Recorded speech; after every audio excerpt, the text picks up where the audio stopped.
ክቡራትን ክቡራንን ተኸታተልቲ መደብ ቋንቋ ትግርኛ ሆፕ ቻናል ነዚህ ሰዓት እዚ እንደገና አምላክ ሰናይ ፍቃዱ ኮይኑ ከራኽበና ስለዝኸኣለ ንዕኡ ምስጋና ይብጽሐዮ እቲ ናይ ሎማዓንቲ ትምህርትና ብዛዕባ ሓምሸይቲ መንግስቲ ዝበልናያ ንእሽቶ ቀርኒ ኢና ብኽፋል ክንርኢ እዚ ትምህርቲ ዝግን ቅድሚ ምጅማርና ጸሎት ክንጸልይና እሞ ሓቢርና እንጸልይ ኣብ ሰማያት ዘለኻ ቅዱስን ዘለዓለማዊን ዝኾንካ ኣምላኽ ሰማይ እነሆ ሰናይ ፍቃድካ ኮይኑልና ጎይታ ንሕና እውን ዜግነትና ካብ ሰማይ ካብታ ሓዳስ ኢየሩሳሌም ንክኸውን መጣን በብግዚኡ ቃልካ ስለትምግበናን ናባኻ ብዝያዳ ንኽንቀርብ ዕድል ስለትህበናን ነመስግነካ እነሆ በዛ መዓልቲ እዚኣ ድማ ብመንፈስካ ክትዛረበና ብመንፈስካ ክትሃንፀና ንስኻ ድማ ቃልካ ኩሉ ክትዛረበና ንልምነካ ፈቃር ኢኻሞ ፍቅሪ ክትብዝሓልና እውን ንልምን ምሕረትካን ሓለዋኻን ከይፍለየና እውን ነማሕፅነካ ስለቲ ክቡር ዝኾነ ሽምካ ኣሜን ናይ ሎማዓንቲ ትምህርትና ከም ተቐድም ኢልና ዝጀመርናዮ እዛ ሓምሸይቲ መንግስቲ ዝምልከት እዩ ኣብ ሓምሻይ መንግስቲ ከመይ ኢልና ኢና በፂሕና ሓምሻይ ክንብል ከለና ቅድሚዛ ሓምሸይቲ መንግስቲ ኣርባዕተ ዝሓለፋ ኣርባዕተ መንግስትታት ከም ዘለዋ ርድኣና ኸውን ቀዳመይቲ መንግስቲ ከምቲ ኣብ ትንቢት ዳንኤል ምዕራፍ 2 ተገልጸት ብብሉጽ ወርቂ ኣብ ትንቢት ዳንኤል ምዕራፍ 7 መንፈር ንስሪ ወይም ኣኽናፍ ንስሪ ዘለዎ አንበሳ ተገሊጹ ዝነበረ ካልኣይ መንግስቲ ድማ ኣብ ትንቢት ዳንኤል ምዕራፍ 2 ብብሩር ዝተገለጸ ካብኡ ቀፂሉ ድማ ምዕራፍ 7 ብዝያዳ ክበርሃልና ምእንቲ ብድቢ ኮይኑ ድማ ናብ ሓደ ገጹ ዝዘበለ በቲ ሓደ እግሩ ጠጠው ዝበለ ኣብ ኣፉ ሰለስተ ዓጽሚ መሰንገለ ኣብ መንጎ ስናኑ ቀርቂዑ ዝሓዘ ርኢና ነርና ሳልሳይ መንግስቲ ድማ ኣብ ትንቢት ዳንኤል ምዕራፍ 2 በስራዚ ዝተገለጸ ኣብ ትንቢት ዳንኤል ምዕራፍ 7 ድማ ብነብሪ ዝተገለጸ ርኢና ነርና ኣብኡ ግን ፍልይ ዘብሎ ነገር እንተሎ እንታይ እዩ ሙሉእ አካላት ነብሪ ኮይኑ እናሃለወ ኣርባዕተ ርእሲ ዘለዎ ነብሪ ኣርባዕተ ድማ መንፈሪ ዑፍ ዝነበሮ ከም ዝኾነ ርኢና ነርና እቲ ራብዓይ መንግስቲ ድማ ኣብ ፍጥረት ዓለም ዘየሎ ዝዓይነቱ እንስሳ ጨካን ዝውሕጥ ዝሕምሽሽ ዝሰብር ዝተረፎ ድማ ዝረግጽ ኣስናኑ ሓፂን ዝኾነ በቲ ሓፂን ዝኾነ ስናኑ ድማ ብዘይ ገለ ምሕረት ዝምንጭት ዝነበረ ክፉእ ዝፍጥረቱ እንስሳ ሽም ክሳብ ዝሰኣነሉ እንስሳ እዚ ዳዊት ይቕሬታ ዳንኤል ተጨኒቁሉ ምንባሩ ብዛዕባ እዚ እንስሳ እዚ ክገልጽ ከሎ እምብዛ ሓሳብ ኣትይዎ ከም ዝነበረ እውን ርኢና ነርና ካብዚ ራብዓይ መንግስቲ እዚ እቲ ራብዓይ መንግስቲ ከም ዘሎ ንሱ ብዘለዎ 10 ኣብቲ ርእሱ 10 ኣቕርንቲ ዝነበሮ ክኸውን ከሎ ካብቶም 10 ኣቕርንቲ 3 ምንቁስ ኣቢላ ሓንቲ ንኣፍ ዘለዋ ዓይኒ ዘለዋ ከም ሰብ እትዛረብ ንእሽቶ ቀርኒ ቅልቅል ከም ዝበለት እዛ ቀርኒ እዚኣ ድማ ብዛዕባ ተብፅሖ መከራን ሽግርን ብምርኣይ እምብዛ ከም ዝተጨነቐን ዳንኤል ኢና ክንርኢ إذا نيشتو كارنزي أخطوات سنكولا ناتهم عسرت زنورو كمي جرا منقيسا ويسلستي دمسيسا ناتهم شو عتا قديفا شامنيتي كوينا متيا نزبل بزنا إذا حالفة تمرتنا قال قرب تنكفى بيلنا يون انت نبرنا بزيادة نخبرها لنا انتي بزعبا زمن قستزي آخر انكو لنا بقد صالي النار أنا يو نخيد حسابي شامنيتي كارن خوينا عمتي عزلا نسلسته تدفع يوم دا أمبر أبكندتهم سلسته نفسها مسمتت شامنيتي كوينا إنا نرخبا أنا ناتهم أقرنتي أستفهل لهم نبركو إنه كعا أما أكلهم نشتو كان كارني متى وتى كافتم كدامو تقرنتي دما سلسته أبكدميو تمنقصو إنه هو نزي كارنزي عين السبز مثل عينن عبي نجرز الزارب عفن نبرو عبد دانيال معرف شو عتا قطر شمانتا نرقبو تقصيو عبتن بي دانيال حزب زعبازا نيشتو كارني خزارب كله تا نيشتو كارني انتاي كم تمثل ايو كبرهالنا زفتن زلو زا كارن زيا كارن ايا كارن دما حدا من محدار ويدما جزائي منجستي كوينو زمت مخانو كارني نمنجستي زوكل مخانو قدم بيلنا رئينا نيرناينا بزعباتهم عسرتون كن الزرارب كلنا انمن يوم انتاي يم حادرو ويغزو زبل نغرون رئينا نيرناينا دحر نايزا كارن زي اغن فلي زبلا عين اللوا عبي نجر دما ززارب أفلوا أتي عبي نجر أنت أيو أتي عين خنت أيو تزربا خنت أيو زبل أبكت صانب تمرتنا النار أنا ينخيد سلاز خون بزعبا زا كرن زي أخ نستوعلو زقبانا وي بزعبا زا حمشيت من قصة كم فلطو زقبانا نجرات جن قدم ببحادة النار أنا خنكيد حدا كابتم كم منجستيرهم تمقاقيلهم زواتو عسرت منجستات سلسته نقيلو ويمونقيسو بمدفع كم بحدش كل زبالة أو أوروبا زركب حدش من محدار ايو عبد دانيال شو عتا عسران روعتن النمببو حساب وي تقصيزي نتهم سلسته منقيسو شامناي كوينو خمز ماتسا تم عسرت منقستات زنوبر لغيزي أو أوروبا كاباتاتهم تفالي كوينو خمز ماتسا كابروم نمنبارهم كان أوت التفالي منقستن زي مخانهم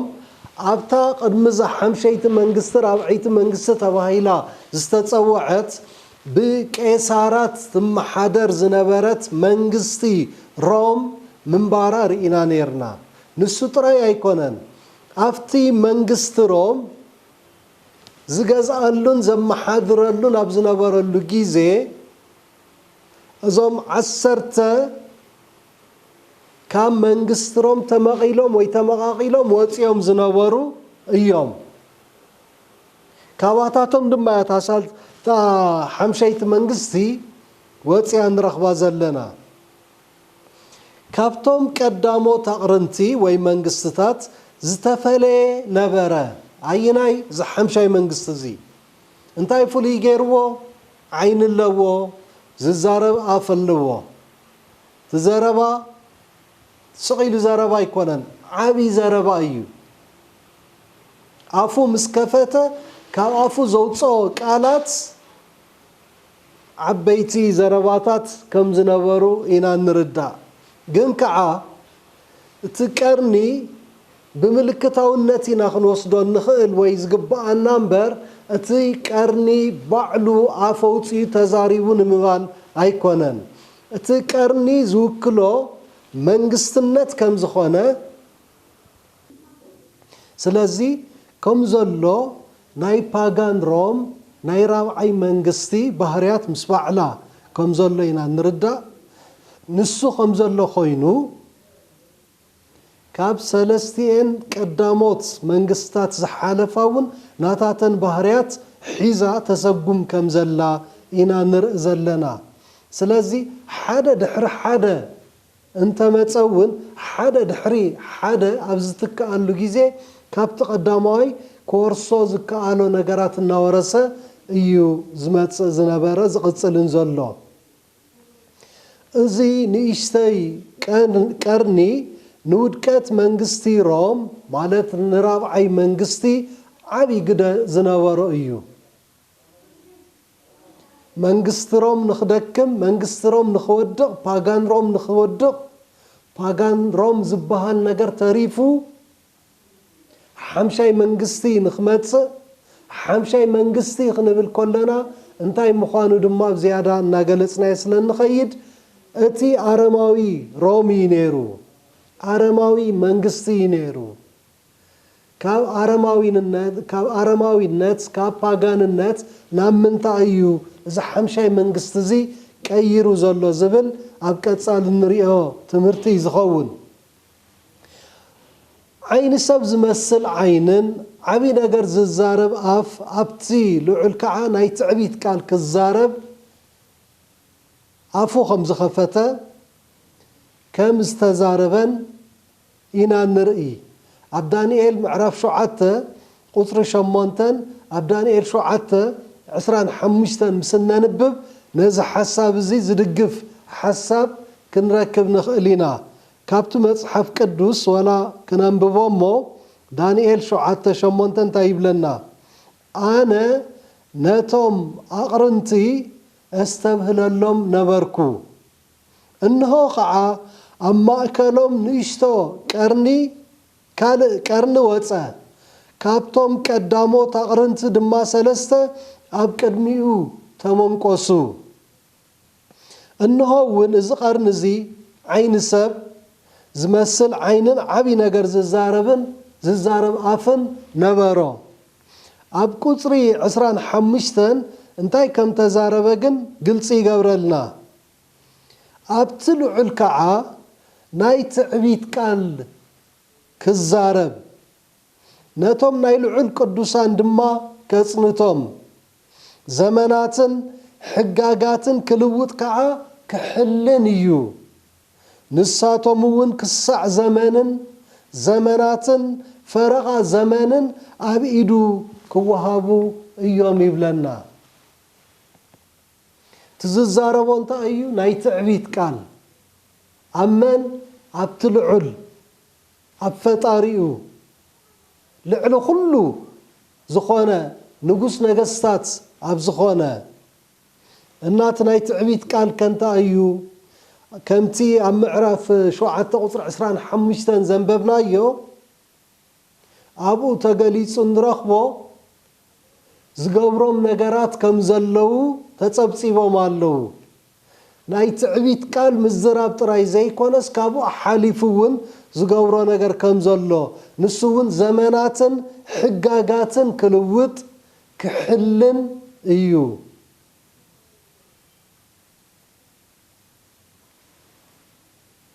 ቀፂሉ ነቶም ናይ ልዑል ቅዱሳን ድማ ከጽንቶም እዩ ብኡ ጥራይ ኣይኮነን ጠጠው ክብል ናይ ትዕቢት ቃል ብምዝራብ ጥራይ ኣይኮነን ክቋርጽ ኣብ ርእሲ ናይ ትዕቢት ብጀይካይ ካልእ መን ኣሎ ንዓይ ዝመስል መን ኣሎ ኣነ ልዕሊ ኩሉ ኣነ ክኽበር ክነግስ ክገዝእ ዘለኒ ኣነ ፀብለል ኢለ ክረአ ዘለኒ ዝብል ዝፈጥሮ ብኡ ዝውለድ ሕማቕ ስነ ምግባር ክኸውን ከሎ ኣብኡ ግን ጠጠው ዝብል ኣይኮነን ትዕቢት ካብቲ ትዕቢቱ ዝተልዓለ ኣነ ልዕል ኢለ ፀብለል ኢለ ክረአ ዘለኒ ኢሉ ካብ ምሕሳቡ እውን ዝተልዓለ ንዘመናትን ሕጋጋትን ነቲ ክልውጥ ኮነ ከውፅእ ዝከኣሎ ኣምላኽ ኣይፋልካን ምስኻይ ኮንካን ሕጊ ተውፅእ ዘመን እውን እተቐምጥ ስለዚ ነዚ እውን ከይተረፈ ልዕለኻ እሞ ኣነ ክልውጥ እየ ዝብል ክሕልን ክሓስብ ምዃኑ ኢና ንርኢ በዚ ጥራይ ጠጠው ይብልን ነቶም ናቱ ሰዓብቲ ነቶም ናቱ መምለኽቲ ዘበሉ ኩሎም ድማ ክሳብ ዘጽንቶም ዝወስዶ ስጉምቲ ከም ዘሎ እዩ ዘርእየና እዚ ድማ ብግዜ ክቕመጥ ከሎ ንዘመንን ዘመናትን ፈረቓ ዘመንን ኣብ ኢዱ ከም ዝወሃቡ እሞ በዚ ክንዲዚ ግዜ ዝኣክል ክንዲ ዝከኣሎ ዘጽንት ምዃኑ ክንዲ ዝከኣሎ ዝገብር ምዃኑ እዩ ዝዛረበና ኣብ ዳንኤል 7:25 እቲ ጥንታዊ ዝመዓልቱ ክሳዕ ዝመጽእ ፍርዲ ነቶም ናይ ልዑል ቅዱሳን ክሳዕ ዝወሃብ እቶም ቅዱሳን ነታ መንግስቲ ዝወርሱላ ጊዜ ክሳዕ እትመጽእ ብኻልእ ኣባሃላ ጎይታና ኢየሱስ ክርስቶስ ብካልኣይ ምጽኣቱ ተመሊሱ ክሳብ ዝመጽእ ዝገዝእ ሓይሊ እዩ መን እዚ ሓምሻይ መንግስቲ እዚ ራብዓይ መንግስቲ ነይሩ ሓምሻይ ኮይኑ መጽኡ ሓጺን ነይሩ ምስ ልምሉም መሬት ተሓዋዊሱ ቀርኒ 10 ነይረን ተን 10 ቀርኒ ናብ 8 ወሪደን ናብ 8 ይውረዳ ዳ እምበር እቲ ሻምናይ ኮይኑ ነተን 3 መንቂሱ ዝመጸ እዚ መንግስቲ እዚ ሓምሻይ ዝነበረ ናብ ሻድሻይ መንግስቲ እውን ክሰግር እዩ ክሳብ መዓስ ክሳብ ምምጻእ ጎይታና ኢየሱስ ክርስቶስ እቲ ጥንታዊ ዝመዓልቱ ክሳዕ ዝመጽእ ጥንታዊ ዝመዓልቱ ተባሂሉ ኣብዚ ተገሊጹ ዘሎ ብዛዕባ ጎይታና ኢየሱስ ክርስቶስ እዩ ንሱ እንደገና ክሳብ ዝምለስ እቶም ቅዱሳን ነታ ዝተመደበትሎም መንግስቲ ክሳብ ዝወርሱላ ጊዜ እትመጽእ ክሳብ ምምጻእ ጎይታና ኢየሱስ ክርስቶስ እዚ መንግስቲ እዚ ክጸንሕ እዩ ኣብ ዳንኤል 7:21 22 وحنساب يزلو اتي تنتاوي زمعلتو كسع زمتص فردي نتوم نايلعو القدوسان كسع زوهاب اتوم قدوسان نتا منغستي زورسولا غيزي كسع اتمتص اتا قرني مستوم قدوسان كتواغان كتسعرو من كلا رئخو تا قرني كساب ممصا غويتانا يسوع كريستوس كتصنحيا اتا قرني كسع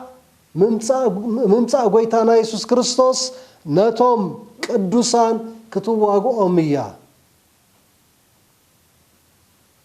كاب زغرمكم ነገር እታ ቀርኒ ዝገዛአቱሉ ጊዜ ኣሎ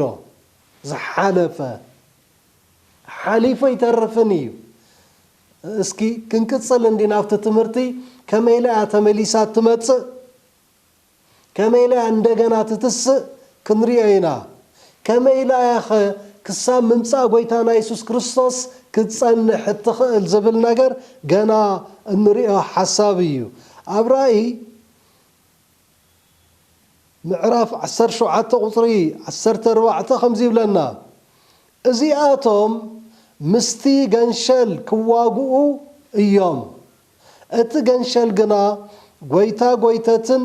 ንጉስ ነገስትን ይሞ ክስዕሮም እዩ እቶም ምስኡ ዘለው ጽዋዓትን ሕሩያትን እሙናትን ድማ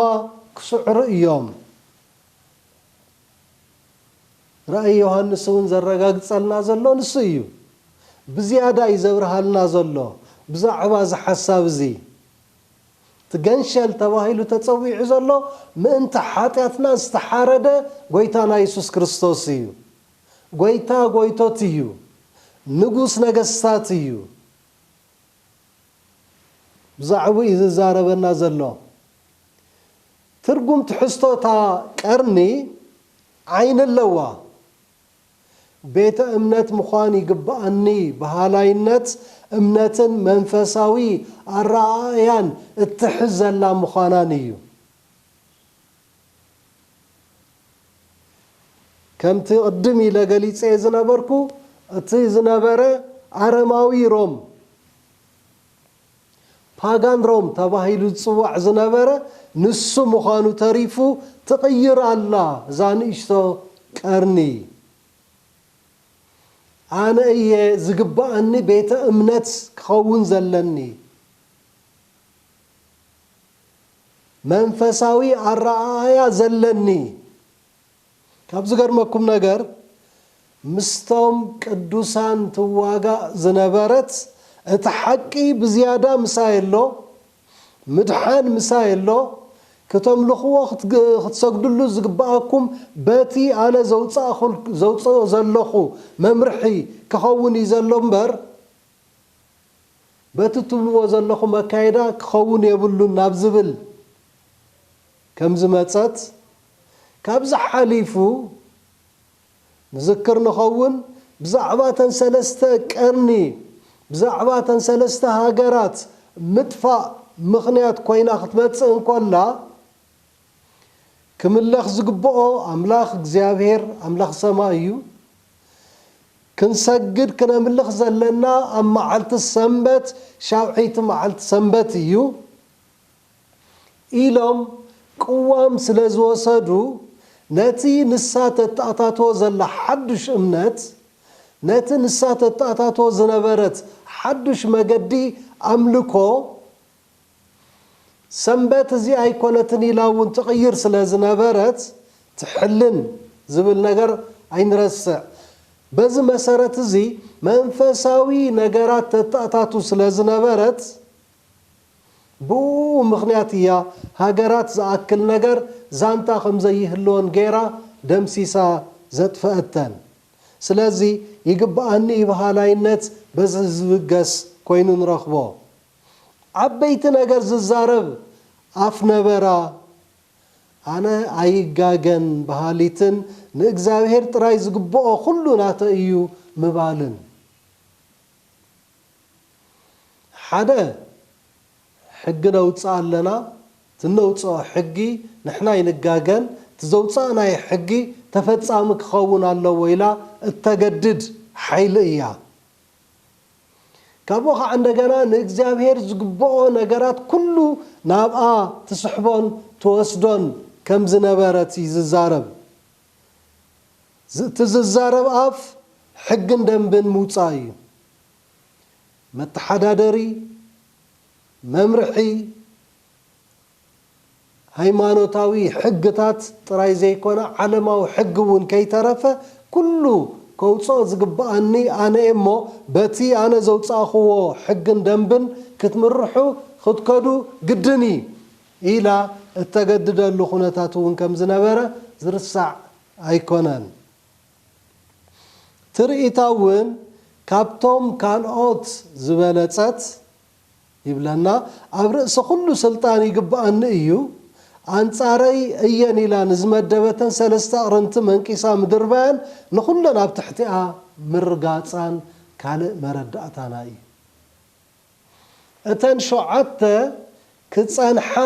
ክኢለን ዘለዋ ነቲ ንሳ ዘውፀቶ መምርሒ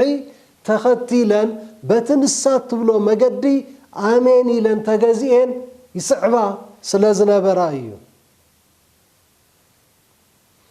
እተን ዝኣበያ ግን ተመንቂሰን ከም ዝጠፍኣ እውን ተገይሩ ምክንያቱ ተሪር ቅዋም ነይርዎን ፅኑዕ ዝኾነ ቅዋም ነይርዎን ንሕና ነምልኾ ኣምላኽ ሰማይ እዩ ንዕኡ ድማ ኢና ንግዛእ ንዕኡ ኢና ነቐድም ንዕኡ እውን ኢና ነኽብር ስለ ዝበላ በዚ ምክንያት እዚ ዚአንሲ ኣይኺዳንን ነቲ ዝሓሰብክዎ እውን ኣየሰጉማንን እሞ ክውገድ ኣለዎን ብዝብል ክተወግደን ክኢላ ዘላ ኣብ ዳንኤል ምዕራፍ 2 نروما زوكل حتسين كساب اقرن اتصابعن كتسيلو مسلملم مريت كتحاوس فتينو يغتصل دما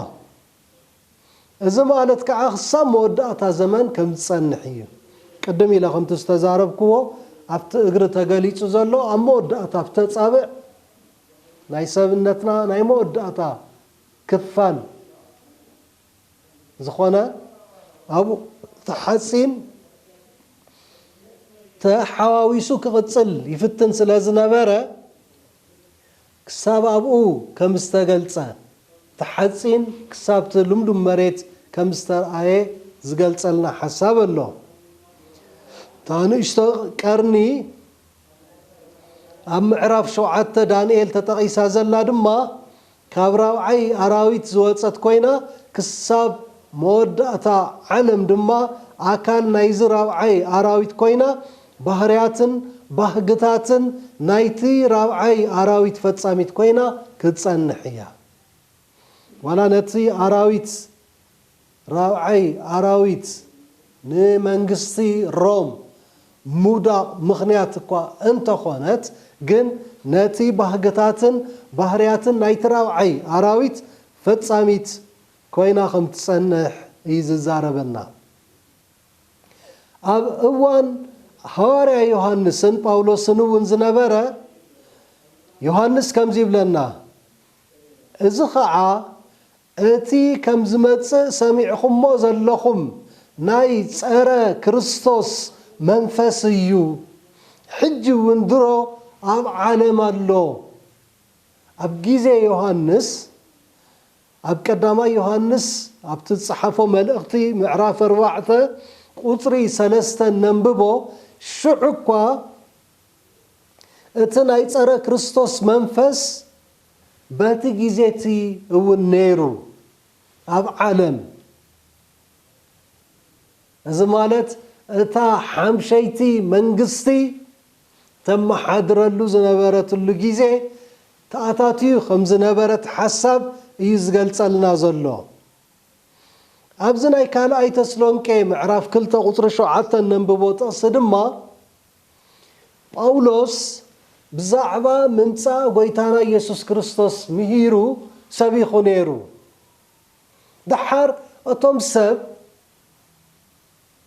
باتي شعو توم سب تسلونكي باتي شعو زنبرا ردئيت باتي شعو زنبرا سمعيت بزعبا منصا غويتانا يسوس كريستوس زنبرم كونتات نابچنكاتن مواطرن كاتوم مسجمرة شعو نازم الأختزي صحيف اللوم تما الأخت انتايبل مستير مفراس حقس اتي حجي زخل كلو زلو طراي كان ما أخل كساعد سرق دروكوا يعي اللو نازي ملو حسابو كان مصحف قدوس انتنببنا يو بزيادة قلت سخونا لنا يخيل أبكال أي تيموتي تسلونكي معرف كلتا وطري شعاته كاب شدش تجميرو كساب شمان تزلوخم ببالكم يه نسو باتي جزياتو من تخقلات السي تحجز خل كلو زلو تفلطوه علىكم سب تسلونكي زد دبداب بزخ تصحف لهم كله باولوس انت عايزولهم زلو أبزا جيزيزيا نخي قلت السي زخل كلو زحازو نقر الله امبركة مقلاتو اي ترفونيو جنكا تحابيو ايو زسرح زلو مستير مفراس حقس تحجي زخل كلو زلو تراي كم مايكل كساعد سرق دروكوا يعي اللو اتمفرس حق دما شعوخ قلاتيو نعو قويتانا يسوس بمنفس افو غيرو كتفو بمقلات مساتون كانتو خقورو ايو كاب حدا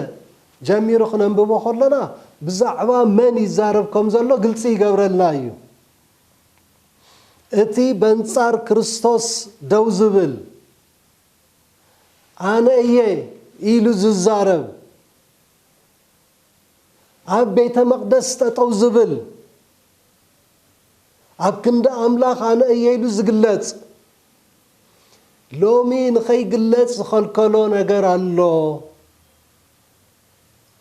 ንሱ እቲ ዝኽልክሎ ዘሎ ነገራት መታን ክተርፍ ድሮ እኳስ ይዓይ ኣሎ ይሰርሕ ኣሎ ስለዚ እቲ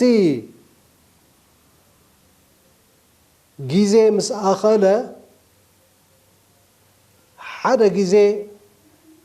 ን1260 ዓመታት ዝኣክል ሰሪሑ ዝነበረ ኣብ እዋን ጸልማት ሕዚ ተሓቢኡ ይሰርሕ ኣሎ እሞ እቲ ተሓቢኡ ዝሰርሕ ዘሎ ጊዜኡ ምስ ኣኸለ ክግለጽ እዩ ሽዑ እንደገና ብጋህዲ ክመጽእ እዩ ትዝብለና ኣብ እዋን ጳውሎስ ንኸይወፅእ ደኣ እንታይ ይከልኪልዎ ንሱ በቲ ጊዜያቱ ምእንቲ ክግለጽሲ ትሕጂ ዝኽልክሎ ዘሎ ትፈልጥዎ ኣለኹም እንታይ ከልኪልዎ ጸኒሑ ሕጂ ክትፈልጥዎ ኢኹም ዝብለና ዘሎ እቶም ገዛእቲ ዝነበሩ ቄሳራት ሓደ ድሕሪ ሓደ እናተወራረሱ ኣብ ስልጣን ስለ ዝነበሩ ነቲ ጳጳስ ድማ ናብ ስልጣን ክመጽእ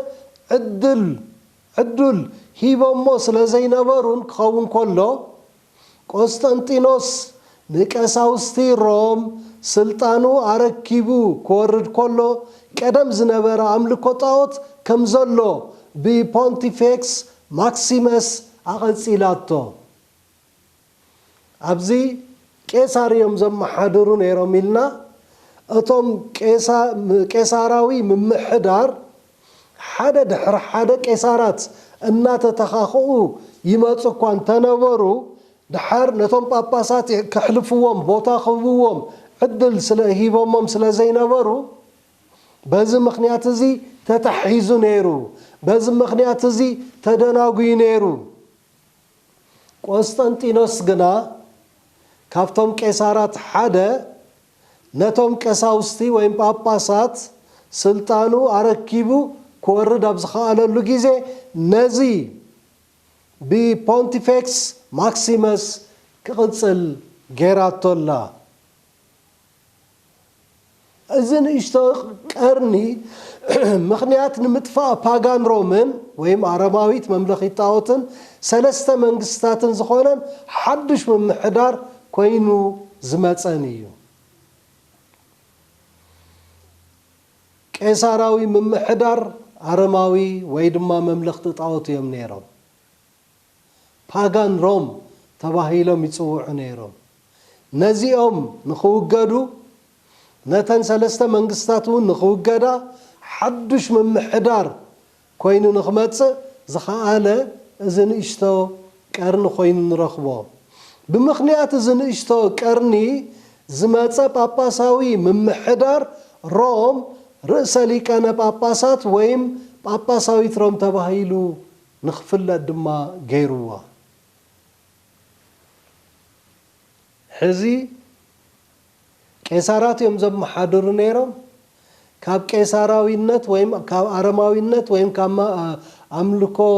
መምለኽቲ ጣዖትነት ናብ ምንታይ የምጽእዎ ናብ ምምሕዳር ጳጳሳዊነት ሮም ብርእሰ ሊቃነ ጳጳሳት ክትመሓደር ጀሚራ ናብ መንፈሳዊ ትሕዝቶ ከተምጽኣ ፈቲና እቲ መንፈሳዊነት ግን ሙሉእ መንፈሳዊነት ዘይኮነስ ኣምስሉነት ዘለዎ ሽዑ ብተገበረ ምስምማዕ ገለ ቁሩብ ካብዚ ኢልካ ሓዋዊስካ እንደገና ብኻልእ መልክዑ መንፈሳዊ ትሕዝቶ ዘለዎ ጌርካ ዝያዳ ኣረማዊነት ናብ ኣብያተ ክርስቲያናት ንኽኣትዋ ምግባር እዩ ነይሩ ኣመንቲ ክርስቶስ ሰዓብቲ ክርስቶስ ኣምልኮኦም ንጹህ ዝነበረ ሕዚ ግን ዝተበከለ መታን ክኸውን ዝተጠቐመሉ ሜላ ምንባሩ ኣይርሳዕኒ ጥንታዊ ዝመዓልቱ ኢሉ ዝዛረብ ዘሎ ብዛዕባ ኣቦን ወድን ንኽልቲኦም ክኸውን ከሎ ካብ ስላሴ ክልተ ኣካል እግዚአብሔር ኣቦን እግዚአብሔር ወድን ጥንታዊ ዝመዓልቱ ኢሉ ዳንኤል ዝጠቅስ ዘሎ ብዛዕባ ክልቲኦም እዩ ኣብ ክልተ ሓሳብ ኣብ ዳንኤል ምዕራፍ 7 ቁጥሪ 9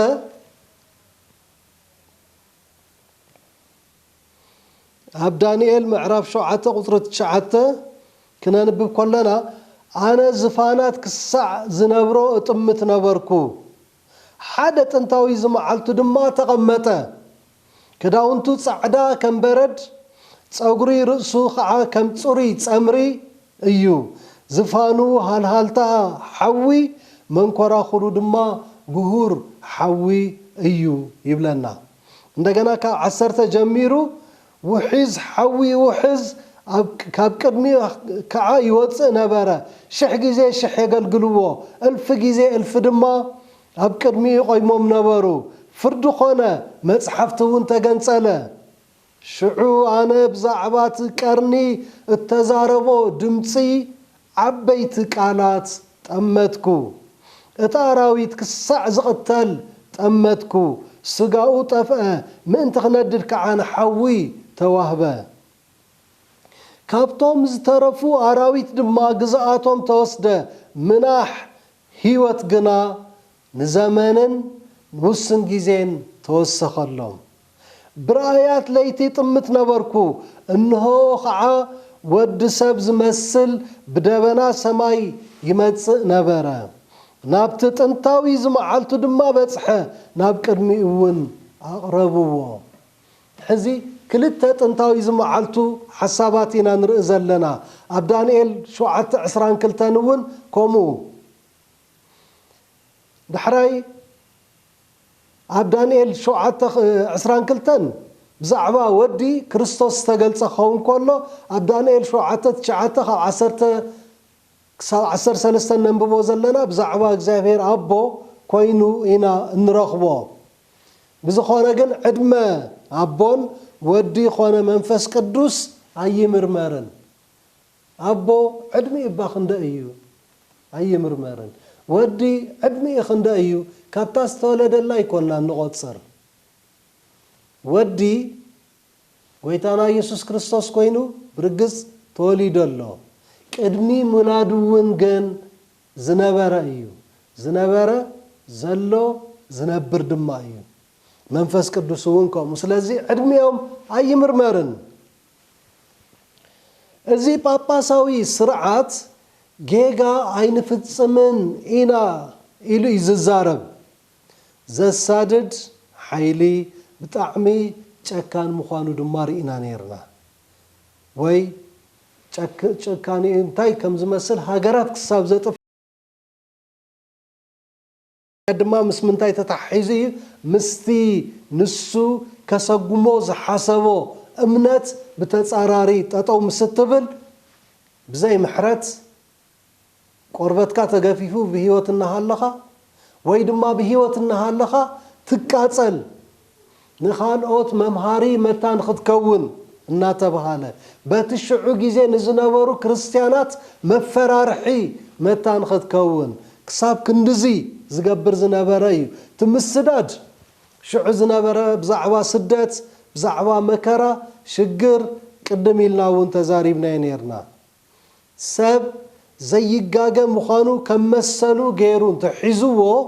ንሱ እግዚአብሔር ክኸውን ይግባአኒ ዝብል ዘሎ እዚ ሓምሻይ መንግስቲ እዚ ኣነ ይጋገን ባህላ እዩ ስሕተት ኣይሰርሕን ኣይጥፍእን ባህላ እዩ ሰብ ግን ከም ሰብ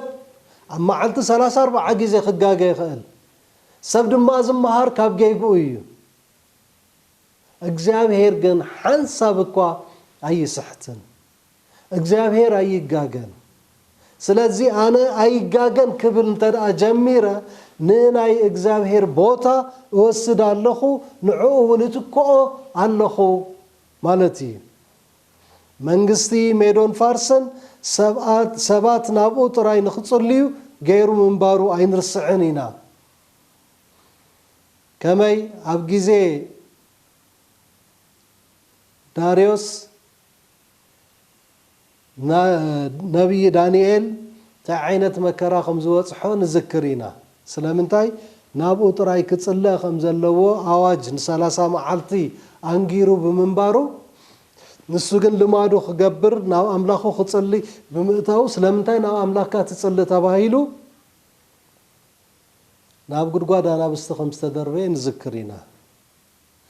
ኣብዚ ንእሽቶ ቀርኒ ግዜ እውን ከምኡ እዩ ስለምንታይ ናብ ኣምላኽ ሰማይ ትጽልዩ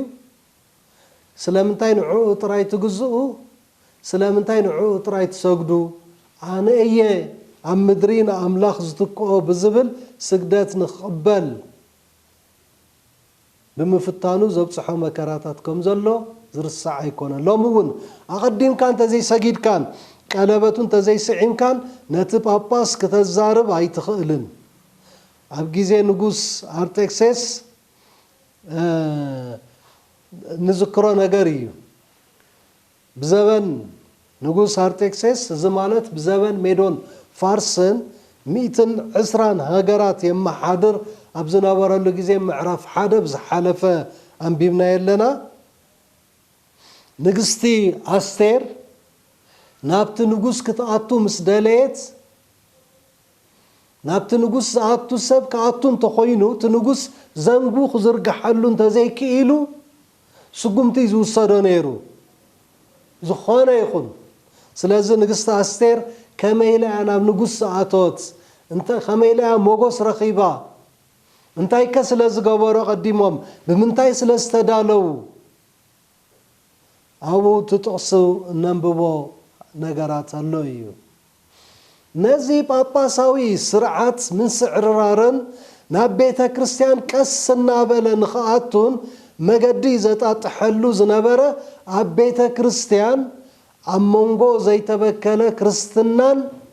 ኣምልኮ ጣዖትን ምስልን ዝግበር ዝነበረ ምዝታይ ክኸውን ከሎ ኣብ ዘመንና እውን ተመሳሳሊ ነገር ኣሎ እዩ ሽዑ ጳጳስ ጳጳሳዊ ስርዓት ተኺሉ ነቲ ጳጳሳዊ ስርዓቱ እናስፈሐ እናዕበየ ክኸይድ ኣብ ዝደለየሉ ግዜ ነተን ናይ ብሓቂ ሓቃዊ ኣምልኮ ንዝነበረን ንኣምላኽ ሰማይ ጥራይ ኢና ንግዛእ ኢለን ንዝነበራ ሽዑ ንዝነበራ ኣብያተ ክርስቲያናት ነቲ ዝተበከለ ቤተ እምነት ንምፍጣር ኣብ መንጎ ማእኸላይ ኮይኑ ዘጣጥሐሉ ዝነበረ ገለ ቁሩብ ካብዚ ይትረፍ ገለ ቁሩብ ካብዚ ንውሰድ እንታይ ሽግር ኣለዎ እንታይ ኣለዎ ኣብዚ ብዝበሃል ኣካየዳ ኩነታት ተመቻችሉ ኣምልኮ ጣዖት ቀስ እናበለን ኣብ ቤተ ክርስቲያን ኣትዩ ኣምልኮ ጣዖት ክበሃል ከሎ ግድን ሓውልቲ ኣቕሪፅካ ነቲ ሓውልቲ ምስጋድ በይኑ ይኮነን ስእሊ ኣስኢልካ ነቲ ስእሊ ጥራይ ምስላም ምስዓም ጥራይ ኣይኮነን መዝሙር ባዕሉ ብምፍላጥ ይኹን ብዘይ ምፍላጥ ምስቲ ንስኻ ተኣምኖ እምነት በንጻሩ ዝኾነ እንዝምረሉ ጊዜ ኣሎ ጌጋ እዩ ግን ቀሲሊ ኣትዩ ኣምልኮውን ከምኡ ኣብ መጽሓፍ ቅዱስ ዘይተጽሓፈ ኣብ መጽሓፍ ቅዱስ ዘየሎ ታሪካት ዛንታታት እውን ንዛረበሉ ጊዜ ኣሎ ዛንታ ሁሉ ጌጋ እዩ እብል ኣይኮንኩን ዘለኹ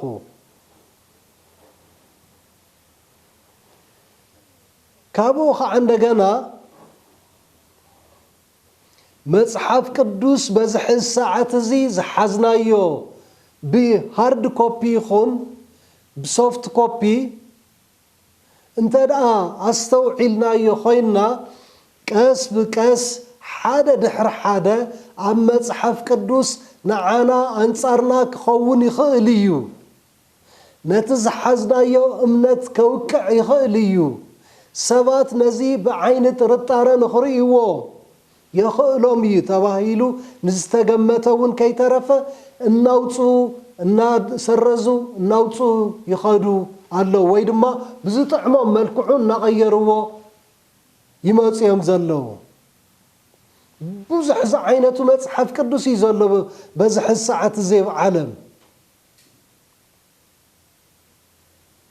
نزي اخل زخونه مرتعو كنقرب نخلينا تقصي بتقصي قالات بقالات እናተረፉ እናተወገዱ ይመጹ ከምዘለው እዚ ሁሉ ግን ታዩ ነቲ ሓምሻይ መንግስቲ ነቲ ዳሕራይ ትልሙ ሻድሻይ መንግስቲ ኮይኑ ንኽመጽእ ኩነታት ንኸመቻቹ መገዲ ይጸርግ ስለዘሎ ነዚ ድማ ባዕልና ንሕና መሳርሒ ኮይና ነገልግሎ ኢና ዘለና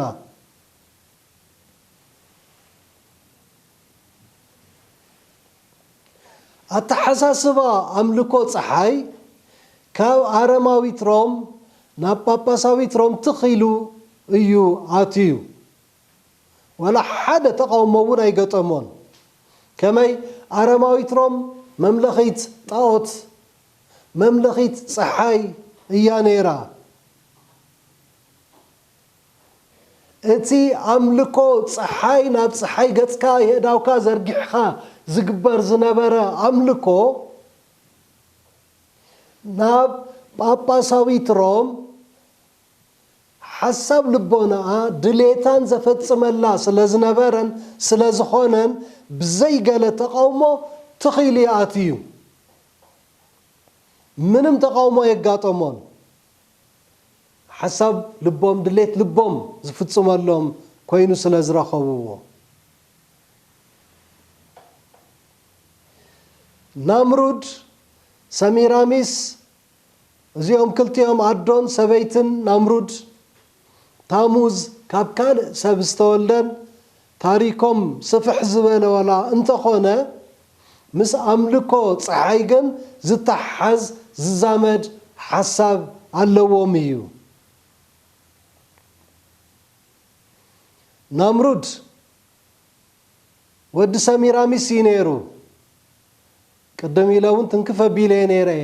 ግን ከዓ ናምሩድ እንደገና ሰብአይ አዲኡን ኮይኑ ተረኺቡ አብ ዘፍጥረት ከይና ምልሲና ምስነንብብ ታሪኩ ናምሩድ ከመይ ዝበለ አቀታተላ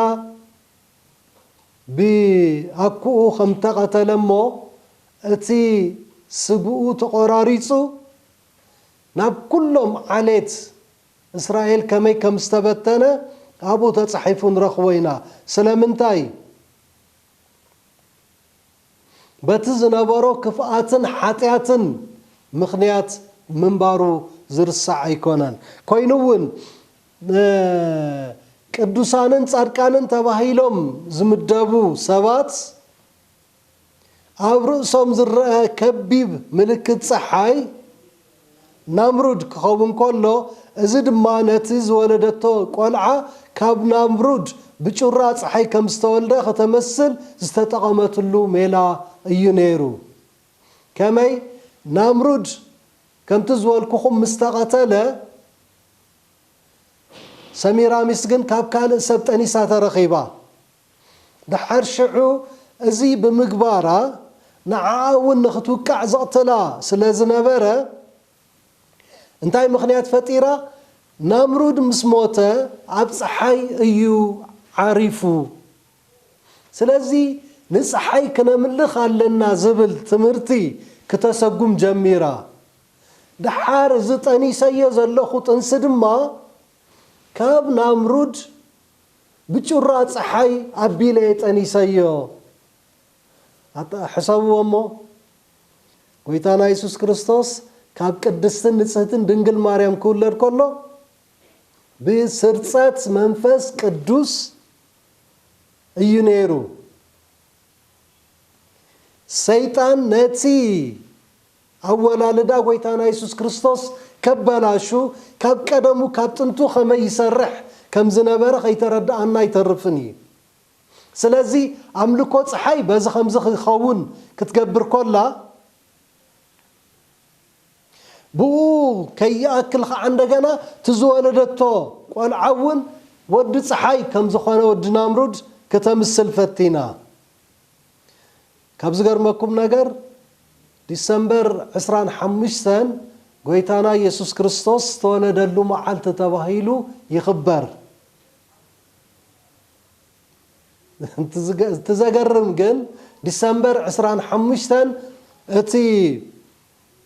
تاموز زتولد له معلتي كوينو إنا نرخبو بزانتاون سلازي قويتانا يسوس كريستوس تولد له معلت تباهيلو 25 ديسمبر لدت لنا نخبر كلنا اقرا مقدنا قن نساتهم بطبب بتنقلهم ني تاموز كنا ملخ نتاموز كن سجدلو متان زمچاچو وخوينو نرخبو اتسيب رأس زقبر ناي صحي چورات نسو دما مس نامرود استحز كون إلكا ننامرود نمخبار أملكو طاوت تحوابار نخذ كون زستقبر له ميلا خوينو نرخبو أب علت 25 ديسمبر تاموز تراي كونن توليدو كانوت بيطاوت زملخو كلهم أبو بتمعلت نسو توليدهم تباهيلينا نركب أب هندي نزوم سلسته عمالختي بابيلون نايو علوم شم بمهاب فيشنو ديفاكين كريشنا نيلوم يملخوهم حز كريشنا 25 ديسمبر توليدي زبهال هندوون نايو على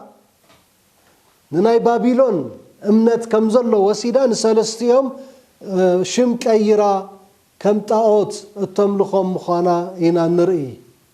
بس حز ساعات زي سميراميس ببعدو استفلالي كساب لعلي 16 شمتو هيوا تملخ الله أو هاجرنا سميراميس تملخ دخون تهلو تغون سكن نفسنا نحتت سميراميس يسجد الله دخون تهلو اسكري نبعلنا نحتت كابز قرمكم نجر بزعبا سميراميس نامرود تاموز اب جوجل كينا سيرش نقبر جوجل نقبر كابز قرمكم نجر نحنا قدستي إلنا بنسوا عن بنملخان بو انت مسيلا نرخباينا سلازي نزي خنردع خنكئل كم زلنا زاكلي نايلو متمرتنا مدب قنقوا تقرنيا هوب چانال نزي مسل كم تقول شع زبلو حتى انت دعال لكم حتاتو محتات زيادة نخبر هالكا زقبر سلازخوانا قربو مرمرو شعود ما اب حقي كتبصحو يخوم مصحف قدسكم يزبل نخلو تعذبوا ويزبل نتعذبوا عش شي نبلو شالاي نبلو ناب حقي خنبصح انت دا خوينا كنقرب كنحتت كنمرمر انت خيلنا سلازخوانا نايلو متمرتنا بزن ود علنا مو نصلي اب سمايات زلخا فكارن لوهن غويتا كساب زحز زيا غيزي ذهب كانان مسانا سلازنبركان نمسكنكا بقالكا سلتزاربنا كل شيء نتحقي زخونه نخنسمع سلتخلنان نمسكنكا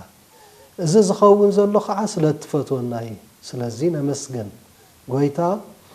باتز سمعنا يدما حق دي ايكونن نخن مرمر بزياده نابخا نخن قرب بمنفسكا حجزنا ቃልካ ፈሊጥና ንመዓልቲ ምምጻእኻ ተዳለና ንኽንከውን ድማ ኣበርትዓና ኣብ ዝርያ ኣገልግሎት ዘለው ኣገልገልቲ ኩሎም ድማ ንስኻ ባርኮም ስለቲ ፈቃርን ለዋህን ዝኾነ ሽምካ ኣሜን